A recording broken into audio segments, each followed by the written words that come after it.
So we want to bring something around to an important place for you, because the subject of creation in the minds of most of you is, I will follow this process, or I will accomplish this, or I will perform this, or I will do this for some outcome.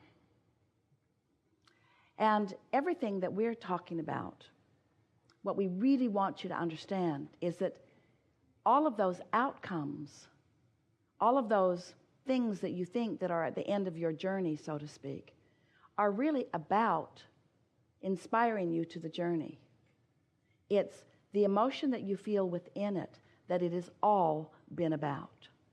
And so, in response to our friend's question about, really I have to go forth and multiply, that's what sex is about. Sex is about the creation of the population. Well, yes, certainly it is about that. But it isn't only about that.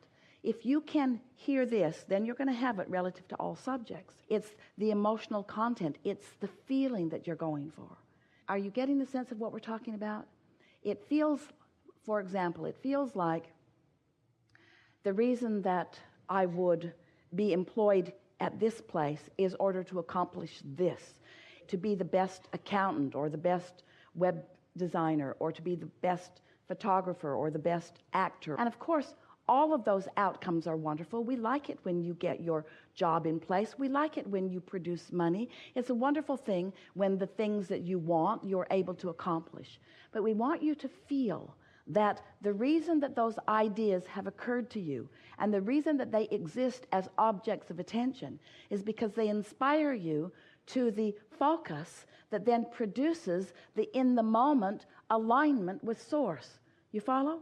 It's not the end result that the end result exists for. It's the journey along the way that the end result exists for. And so we just want you to be more willing to accept that life is meant to be pleasurable for you.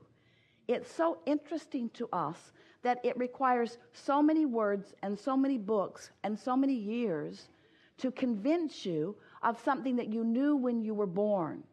How readily you leave your personal sense of self-appreciation and move into a sense of not being appreciated and then scramble around for most of your life trying to find appreciation from places that it does not come. So we just want to put that into its proper perspective. Your life is about your in-the-moment alignment. And in-the-moment alignment always feels good. In-the-moment alignment always feels good. And so if in any moment you're not feeling good, you're not in the moment in alignment. And it's worth asking yourself, what's up here? What's up here? Why do I feel guilt instead of joy? Why do I feel blame instead of joy? Why do I feel anger instead of joy? Why do I feel fear instead of joy? And the answer is always the same. Because my opinion about this right here, right now is different than Source's opinion right here, right now about this. That's always the case.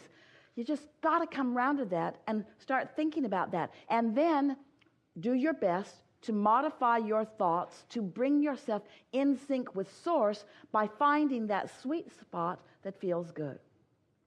Some would say, some have said, some do say, well, Abraham, you are troubling to us because you're encouraging selfishness, and what will the world be like if everyone just did what they feel like doing? And we say it would be a really wonderful world. And everyone doesn't have to figure it out for your world to become wonderful for you. But people do not trust the natural instinct.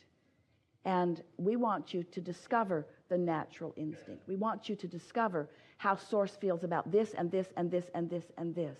And it is our promise to you that when you are in sync with Source, you would never offer anything that would be dangerous or treacherous or not of value to someone else. That's just not a possible thing. But you've got to practice it until you are not fooling yourself. Sometimes people say, well, I heard about that mass murderer and he was joyful as he murdered all of those people. And we said, no, he wasn't. No, he wasn't. He was nowhere near alignment with Source. But you fooled yourself. Sometimes you have a smile on your face and you call it joy.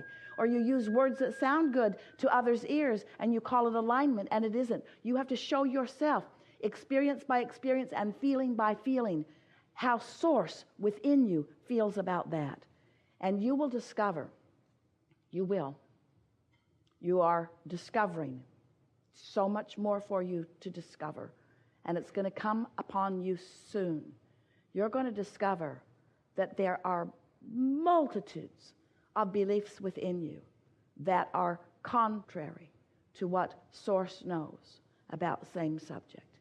And as you lay them off like the layers of an onion, one by one, by one, by one, by one, by one, by one, the pure, aligned you is going to emerge in states of happiness beyond verbal description. There just are not words to describe what that kind of freedom and that kind of worthiness, that kind of knowledge, that kind of alignment, that kind of attunement, that kind of vibrational beingness is. Words fall far short every time. Yeah. Every time. Yeah. Every time.